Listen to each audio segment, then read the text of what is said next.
What's going on, guys? Welcome back to another episode of the 100% Real podcast. And we're going to set this up as like a podcast and the Through the Eyes of a Legend interview. We're going to just put them both at the same time. But today I have here with me the legendary Jaquan, the real McCoy. Oh man, thank you. Me and this guy go way, way back. I think maybe as far back as when I was in middle school. So he's been really motivational in my life right now. So, ladies and gentlemen, Mr. Jaquan McCoy. Thank you, Glenn. I'm glad to be here. Yes, sir. Yes, sir. So I want to just um, talk about like how it was when I was in Taekwondo and everything, like from when I first. Well, I don't know if you remember when I first started. I'm not sure. What I think you were there when I first started. I was there. I think I was kind of in between, like going to college and coming back Yeah. home. And I remember you and Robert, your little brother Robert, and everything. But I was generally there for most of it when y'all first started and everything. Yeah. So could you say that the the version of me now was way different than when I first started, whenever you first met me? Could you possibly like Highly, yeah. highly, highly. You're you're more outgoing than you were back then. Oh, for You're sure. you were a lot shyer and everything, and you really, I think martial arts and taekwondo helped you come out of your shell and help you be able to express more and everything. So, yeah, Yeah, definitely the for sure. difference. I say that Definitely. too, cause like whenever people that I've known for like a long time, they'll ask me like, when did you start being like this? You were never like this. I was like, it's probably because of Taekwondo, cause that taught me pretty much everything from my confidence level to discipline, everything, and I just apply that with everything I do. That's right. That's right. And so yeah, like I said, me and Mr. Jaquan go way, way back. Um, we've we've what have we done? I forgot. I forgot that fast. Um, he's been to a couple of my birthday bashes and parties that I've held here at the house. So, um, like I said, it's nothing but love, my brother. You know, and it's Christmas Eve, and it's also your birthday. Happy birthday, man. Oh, thank you. Yeah, yeah, old. Yeah. Yeah, Yeah. old. So, tag, it's been this long. That's crazy. From what 2000? Ooh, like 2008, maybe. Yeah. Maybe, yeah. Yeah, it's 8. Yeah, that sounds about right. Yeah, because I was 13 at the time. Mm-hmm. Wow, wow. Yeah, so he's been there in my teen years, everything. Seen me grow up literally. Um, and I gotta say thank you for everything, man. Um, that's no problem. That's From what I like. That's what I do it for. Is to see the growth. That's why I love teaching taekwondo and like helping the youth. Like I like to see from when you guys start to where you guys go. It's like that. Like Bruce Lee says, it's not the journey. It's not the destination, but it's the journey. yes, And I sir. like to see that. Like that's great stuff. You know what I'm saying? And I think with you inspiring me to do these kind of things made me start doing Boys and Girls Club. And so I've been doing that I've been working there for a good maybe 3 4 years now. So a lot of what y'all have taught me from like discipline, confidence, everything like that. I use that with the kids I work with that have maybe like low self esteem and all kinds of stuff like I had growing up. So I take all of that, give my knowledge to them, and watch them grow over the years. So Right. that's a that Taekwondo has played a big part in my life, and it was my life for a lot of years, almost 10 years. Mm-hmm. Yes, So what, sir. 8 or 9 years, I would say. Yeah. Yes, sir. Um. So yeah, I remember when I couldn't when I couldn't break the brick for my black belt test. That was tough, and I think you came to talk to me and everything, and how stuff was gonna be fine, um, and I think Master Yim gave me the option to use my foot, and I was like, oh, I think I can do this. I can do this now. And when he said it, I was like, okay, use my foot. I was like, this is gonna be easier than I think it's gonna be because my foot has so much power versus my hand. Right. And so when I did it, it felt amazing because all that work that I've put in through those 8 9 years of Taekwondo finally paid off. Even though I was wearing shoes that day, but I think yeah, Taekwondo has been really helpful to me since I first started, and I I do want to get back though. I'm not gonna lie. I do want to get back, uh, and train again, and maybe work for my second degree. So And like I say, once, you know what I'm saying, once a black belt, always always a a black black belt. belt. And and Glenn, we will be more than happy to have you come back and train. That would be awesome. And never forget that you're never too old or too young to start Taekwondo. Well, maybe too young. You can't start Taekwondo. But you're never too old to start back or train in Taekwondo. For sure. We've had students from 50 to 74 to Ooh, almost 80 years old. So, wow. you know, everybody's more than capable of training and experience, Taekwondo or whatever martial art that they might find suitable. You know what I'm saying? Yeah, I think, like, martial arts in general, that's something. If you really think about, martial arts has been passed down for years and generations and generations, generations and generations and generations. It's might have changed a little bit here, and it's might have changed a little bit there, but it's something that's always been a core value in training and discipline, for sure. self-confidence, and strength. You know what I'm saying? And it's kind of like the saying, if it ain't broke, don't fix it.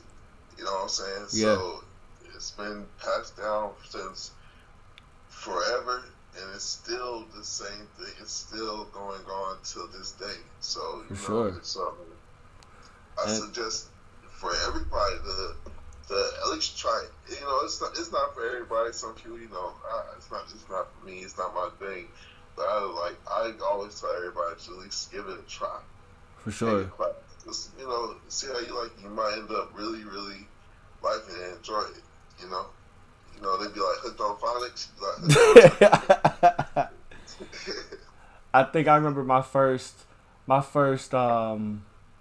thing that I learned. I think you helped me with. We were doing. I think we were doing jump sidekick, Yes. and I was really big into wrestling then, and I think we talked about it during the after school program. I think, Uh-huh. and you were like, it's pretty much like sweet chin music in a way.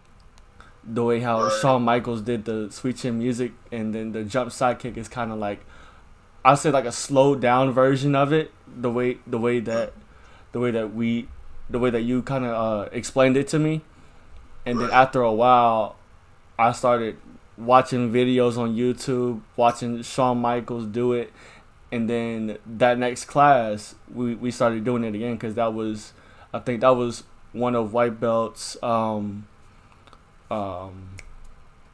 things to pass the test It's was yeah was right. the Board breaking. yeah was the jump sidekick, and Right. I did it, and when I broke that first board ever, I was like, oh my gosh, I did it. And board breaking is a fun part of Taekwondo for me because it allows me to do stuff that knew I couldn't do years ago. Like, Right. who would think that with the right training and technique, I would be able to break a monster board with ridge hand. Like, my hand is not that. That's ridiculous. Right. But when I did that for the first, when I broke that monster board for the first time, that really that really let me know, like, I really don't know my strength Strength. yet. Yes. And even with I think I remember I broke two with the knife hand, I Hmm. think. And that really put a fire off in my head, like, oh snap, you got to keep this in the vault, you cannot let this out, no. No. Yes, sir. And so I think it's like with whenever whenever we started doing board breaking, that was my first thing. I was like, oh, let's go, let's go, let's go, let's go. And then whenever we did it, and you or Mr. Miller or Master M called my name to go up, I was just so amped up. I was ready to break these boards. I was so hyped. I was like, oh, let's go, let's go. And then afterwards, I was just like, yes, let's go. And then but I think, I'm not gonna lie, my favorite part of Taekwondo has to be either the rolling technique, the falling technique. I love it. I love it. Mm. Whenever I finally got that dolphin down, it was over. It was Yes. over. Yes. Yes. Yes. That's one of my favorite ones too. We use it in demonstrations. Use it in class. It's helpful. That's that's probably one of my favorite things. It's But what helped me in real life. oh, for sure. In real life, I'm actually, you got, believe it or not, y'all, I'm like really clumsy. Like I fall a lot. So, so like hitting that ground, knowing how to fall and roll and hit that ground, yeah, it helps a lot. I remember when Robert was younger. We went to this place where my stepdad does like stuff with 5 points, and Hmm. he was at the top of the stairs. I remember this like it was yesterday. He was like, I'm about to jump. I'm gonna jump. I was like, you're not gonna land it. So he jumped and rolled. I was like, what? Like he jumped off the stairs and rolled. I'm like, wait a minute now. Why would you do that? And Robert was a lot smaller then, so it scared the mess out of me when he did it because he was so confident that he was gonna roll out of it. I was like, wait a minute now, this ain't right. But Really possible. that I mean that's why Master M named him Super Robert. He was Super Right. Robert for a reason. It's too Robert, yeah. And then I think the hardest thing I had to do in Taekwondo, circuit training. Oh, that's my favorite. Yeah. But you helped me push through and get through every single obstacle that we had to do. So I want to say thank you for that because you know my limits and especially with my medical condition, you know what what um what needs to be done as far as me getting through everything. So I want to say thank you See, for that as well. that's a big thing to having like a really good instructor, and that's something that Master Yim helped me train as, and it's something that he's really good. Master Yim's really good at saying as well is you know knowing how far to push. You have Yeah, some people that might push just way too much, and you end up like really just hating it. Like you know what, I hate it. I quit. And then you have some people that don't.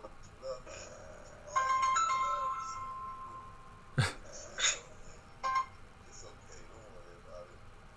And and that's bad for the student because then they get lazy and lackadaisical and yeah, everything. You have to know when to say, "Hey, listen, you need to come on. You can do this.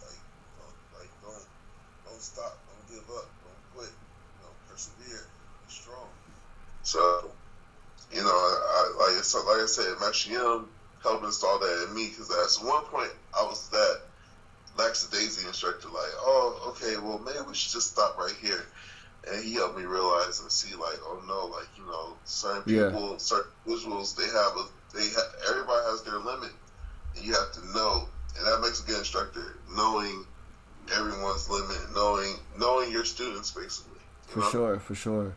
Um, I got one question. Where did the whenever we did the whenever we had the Christmas show a couple years back, where did the whose idea for the Bruce Leroy, whose idea was that? So you talking about the Bruce Leroy with Master Miller, and I was showing up, and Who is the danciest in the land? Danciest is not a word. It is today. that, that's that's my favorite part right there. That's my favorite part. I was coming up with the show, and I was thinking about ideas to do for the show, and I was all like, I was talking to Master Miller, I was like, yo, bro, we should do Bruce Leroy. I think I had just watched like some snippets of it on YouTube. Yeah. And like it just gave me the idea, like, I was like, Master Miller, like, you would be perfect for this part right here. And then I was like, I can see me as showing up. But it's crazy because every Christmas show I'm always the bad guy. Yeah. I don't ever get to play no good guy. And that year I was like, you know what? I won't be show enough. I won't be show enough. I'm here like swimwear, like. So it was doing that. That's one of my favorite. That was one of my favorite Christmas shows actually. That's one of the funniest ones. Every time I go back and watch it, I always die laughing.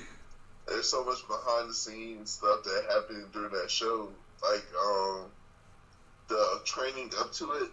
There's a sequence where like me and Master Miller, our fight scene, we're fighting, boom, boom, boom, boom, boom, and he catches my punch, and then he clutches it back like and then when he does it, I say I'm like and then he does it again, and like I let out like a really high pitched scream, like and like he every time we practiced and did it, he would die laughing. I was like, bro, you can't do that during the show. He was like, man, it's just your face. Like when you do it, I can't look at your face because every time you do it, I die laughing. I'm like, bro, like focus, come on, let's do it. And it's me, like I said, like I'm mad clumsy, so it was a lot of me like tripping, falling over, hitting the ground, boom, boom, boom.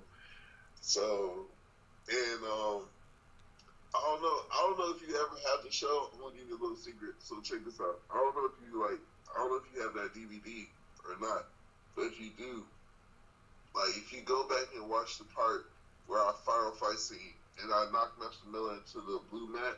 Yeah. So I knocked him into the wall, and his phone is actually placed underneath there, and he was supposed to pick his phone up. No.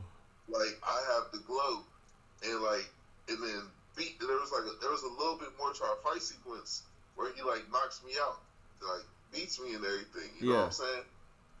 But when the mat fell, his phone it had went. I guess it fell somewhere else, and he couldn't find it. So he had just got up, and he was like, "It's over. That's it." He walks out, and then you see me at the end sitting there like, "Let's ride. Where are you going? Where's Leroy?" Because like, what you bring him? I was like, "What do you mean it's over? Like we got another part." Like I was like, I'm sitting out there thinking like, I'm like, okay, one more part. Here we go. And then he's like, it's over, and he walks out off the stage, and I'm all like, what do you mean it's over? I'm like, did he forget? I'm like, am I still out here for no reason? Like, I was just shocked. So I was like,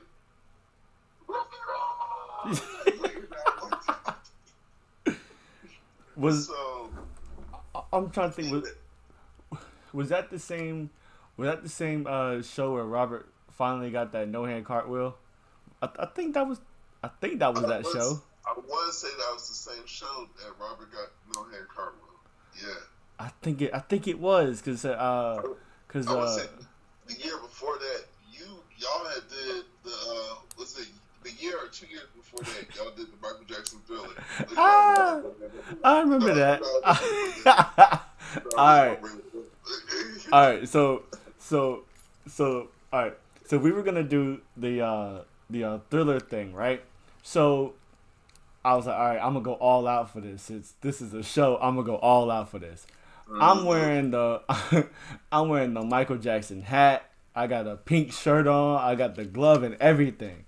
I'm like, oh boy, what am I doing? Whenever I look back at it, I'm like, this is really cringy. What was I thinking? I was like, I'm not going to black no. I was like, I'm going to let everybody get their feelings.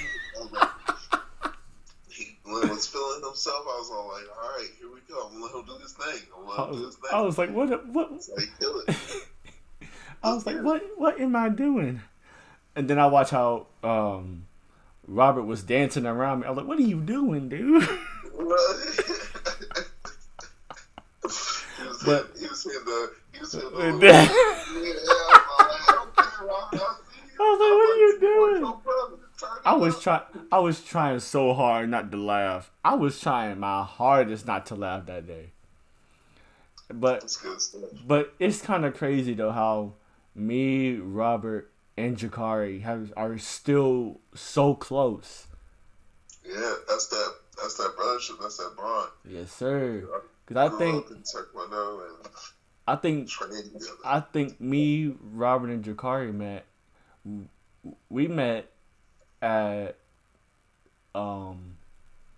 we were taking swimming lessons, and we all met that way. And then after that, we did we didn't know Jakari took Taekwondo then. So when we got there, he was already there, and so we're like, what? And so after that, it was a wrap. Right. Him and Robert became real close. Jakari came to the house a couple times, and then after that, it's been after that, it's pretty much history. I kind of go back on what you asked me earlier about like how y'all grew up and y'all changed. Whoever's listening, if y'all know Robert and Jakari now, they are not the same person they were when they were kids. Like, no, they're not. And I know Jakari, Robert. If y'all hear this is Mr. Jaquan, and y'all have to know I've known y'all since y'all were little, and y'all are not the same kids. Y'all are some hyper active little kids when y'all were growing up. Like, y'all that's true. That's true. Other level type stuff, like Glenn. One thing I'll say you always kind of had was like a really chill vibe to you. Trying to just be kind of chill and everything. You were chill, quiet when you were younger. Now you're like chill. Hey, yo, this is me. What's up now? Like, that's you now. You know what I'm saying? Yeah. Robert and Jakari, they were like Like when I see him now, I feel Goodness like, gracious. right, exactly, like all over the place. But like Robert Jacari, now I see them, they're just yo. And so I was like, that's not the same. That's not the same kid, bro. Back in 2000, from the 99s to 2000, like yo, that's not the same kid. Like what? Like yo, what's up? I remember y'all used to be all over the place.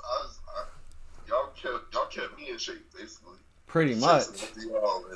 And then yeah, like with them being around me so much, I think a lot of me has rubbed off on them, and now it's like, what? It's kind of they kind of settled down a little. Well, I wouldn't say Jacari has, but Robert definitely has kind of settled down a little bit. Jacari's still kind of all over the place.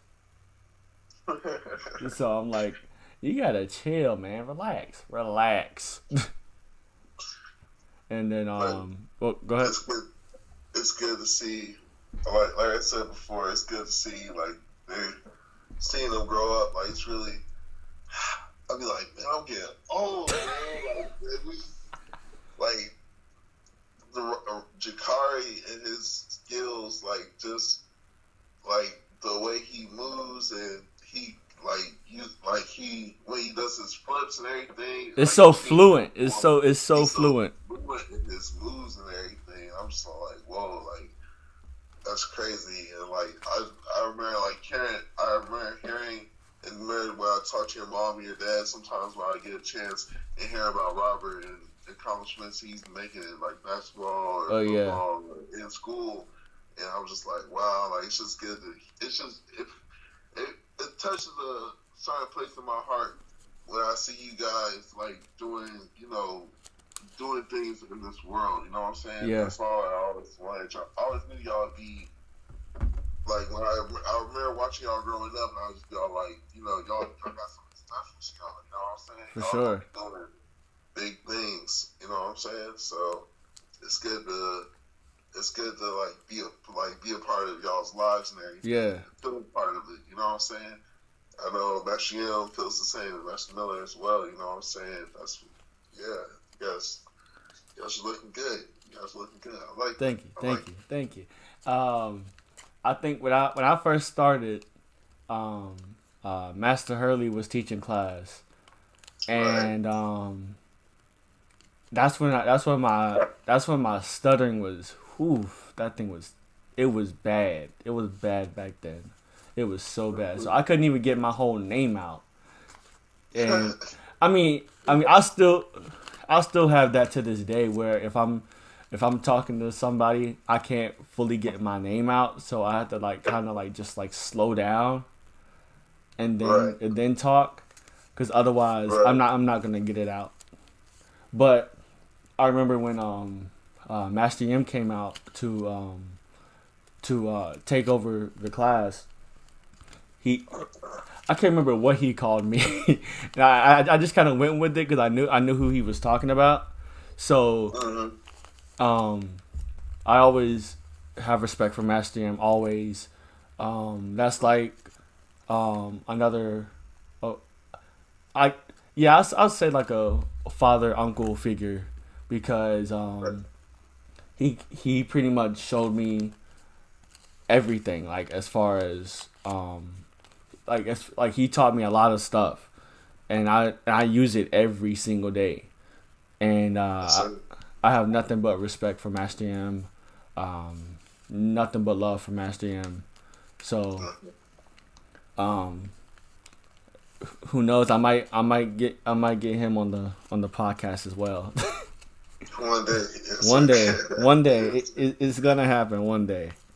And that will be the most legendary interview I think I've ever done.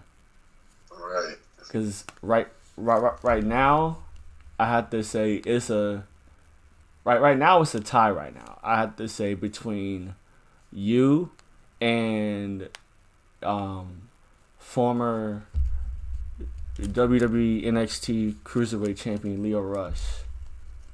That was. I remember that one. Yes, sir. I think these two are probably going to be one of the best ones as far as visually. because there's some I've done audio that's up there, but I think Right. visually these two are gonna be the top ones. I really appreciate that, Glenn. You make me feel so special. Well, all right. I know you gotta enjoy your birthday, and I have a Merry Christmas tomorrow. You know, Yes, sir. hope everything is well, and looking forward to talk with you again soon. Yes, sir. And I want to say thank you for having me. I really enjoyed it. Kind of taking me down memory lane and everything. And Yes, sir. hope you guys enjoy it. Y'all listen up. Y'all, I'm not sure how the podcast stuff works, but, join, subscribe, all that good stuff. Yes, It's sir. good stuff right here. Y'all got to listen in. Tune in. Yes, sir. But thank you, Glenn, for having me. No problem. No problem. All right, guys. This is the end of the podcast. Make sure, like Mr. Jaquan said, like, follow, subscribe, whatever you got to do to stay tuned to the 100% Real Podcast. And ladies and gentlemen, we are OUT out. That's a wrap. That's a good job, man. Thank you for having me, man. Yes, sir. Yes, sir. No problem. No problem. We got to do this again soon. Oh yeah. We just we gotta do more. I was talking with Jason. He does like the editing on YouTube videos and stuff. Yeah. I was like, Jason, we gotta put out more stuff, Jason. Like we met our goal. I was like, by the end of this year, I want to have 400 subscribers, Mm-hmm. and we're at 400 now. So I was like, next year we're gonna go for 5. But I was like, we gotta put out more stuff. We gotta do more. I want to do more. I got so many ideas. COVID kind of really messed us up this Oh, year. for sure. COVID messed me up big time. I was actually supposed to start my, I think, 4th trampoline park tour. So that really messed me up. We had all kinds of stuff lined up. And when that hit, Yeah. it was just like, oh my gosh. Because we were supposed to go to Florida, like, the day it hit. Right We were before supposed to lockdown. go to Florida. Right before Right. lockdown, we were supposed to go to Florida. I said, oh my gosh, bro. Yeah, COVID is like, it was just all like 2020. Not today. Yeah. It messed up, all of our demonstrations, the classes. For And it sure. got to the point where we can't even do a Christmas show this year. You know what I'm saying? Yeah. And I came up with that idea. I was like, well, since we can't do an actual show, I was like, what if we make videos, like Christmas videos, us doing our skits, fight routines, all that other stuff. Yeah. And we can post it on the YouTube channel. Yeah. And we were all like, we came up with that idea, we were going to do it like that. But then I got the COVID. You know what I'm saying? And then that put me out. And then next thing you know, it was too late to even do that because it was like by the time we got done actually doing the videos and editing and everything, Yeah. it would have been New Year's. Wow. Wow. That's We ended up. So I remember being in here like in the house on quarantine. I just kind of was like just crying, and then Mr. Artem came in. He's like, what are you doing? He's like, what's the matter with you? I was like, there ain't gonna be no show. COVID took the show. You got the show, man. I was really upset. This is like we've never not had anything for Christmas. You know what I'm saying? Yeah. Like at Yum's Tiger, we've gone since 1997. So Wow. 97. Wow. 1997. Yeah. I was 2. Yeah. It's crazy. But like I said, next year we're just gonna hit it harder. For sure. You got to. I got the costumes and everything. We're gonna do I got Thanos costume, Doctor Strange costume, and Thor costume. I was like, we're gonna do Avengers. We're gonna do Power Rangers. We're gonna. I'm like, whenever. It's like now I want to be a part of this now because I got a new Black Panther suit, and that one's a little bit. I could move around a little bit more in that one, The other one was kind of too tight because of my size, and so this one I got is just right. And so when I wear it, it's just like, let's go. And I was like, but I'm not on the demo team. I was like, I want to do so much, but I'm not on the demo team, so I can't. There's so many times where I've wanted to be a part of the show, like as far as doing like skits. I've never done that. I've only done like the Thriller thing, and I think that's it. And it's just like, I want to do some of this.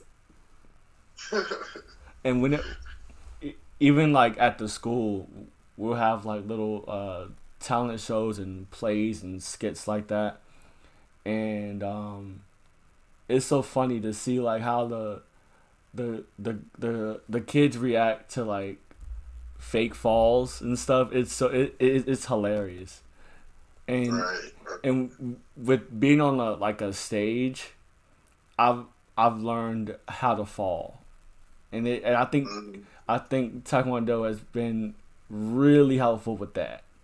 As far as me like if somebody were to like do like a thrust kick, I'll know how to like place my hands and kind of like flop. So I kind of that, and watching videos on like how to take bumps from like on wrestling. So I kind of use that and kind of go with that. And that helps a lot, especially with the dramatic side of things, with like skits and stuff. So I honestly think my purpose. Well, I didn't know what my purpose was a long time ago. I didn't know what it was, and I think I figured it out. I figured out what it is, and I think my purpose is to entertain people, because I've always had that entertainment factor, that it factor when it comes to entertaining people, and I think that's my calling, honestly. Right. And I think whenever I go to whenever I go to college after I take this last GED test, I had one college in mind throughout my whole, well, I wouldn't say out of my whole life. I'd say maybe like 8th grade. Yeah. I think Full Sail University. I think that's my calling. Okay. For digital cinematography. So I think that's where I'm at, cause like how schools have like the little career cluster thingies, the little career cluster tests. Every time from whenever I first started doing it to the last time I did it, everything said something with videography and stuff like that every time. So I think that's where I'm supposed to be. Right. Cause I love making videos, I love editing them, and if you guys need another person to be involved with the videos, I don't mind. I edit on Final Cut Pro, and if you need anybody, like if Jason can't make it or something, I'm willing to be there and help you guys. Okay, cool. Yeah, I'll talk to Jason and everything about it. That'd be dope. Have somebody like on standby and take pressure off him a little bit too. Yeah, cause my YouTube channel's been going crazy. I started back in 2017. I would never think ever that I would get as many subscribers and views as I get now. I wouldn't think that in a million years. Cause I used to be like, I don't know what to talk about, I don't know what to do, and it's just like, as soon as I did it, everything started flowing. I was like, oh snap, let's go to Carowinds. Let's do this. Let's do that. Let's do this. It's like, and then with me, Robert, and Jakari being so close, we all did videos together at trampoline parks, and that's what started me filming the trampoline park tours, and actually going on tour with them and have them by my side so I can do what I'm supposed to do as far as filming and getting content. They can be doing flips and stuff, and when they're kind of chilling, I'll do my flips and stuff, and it's crazy. Yeah. Oh, this is my job calling me. All right. I'm already going by here. Let me go see what they're about to call me in on my birthday. That's crazy. All right, Mr. Jaquan. It was good talking with you. We're going to get it again, all right? All right.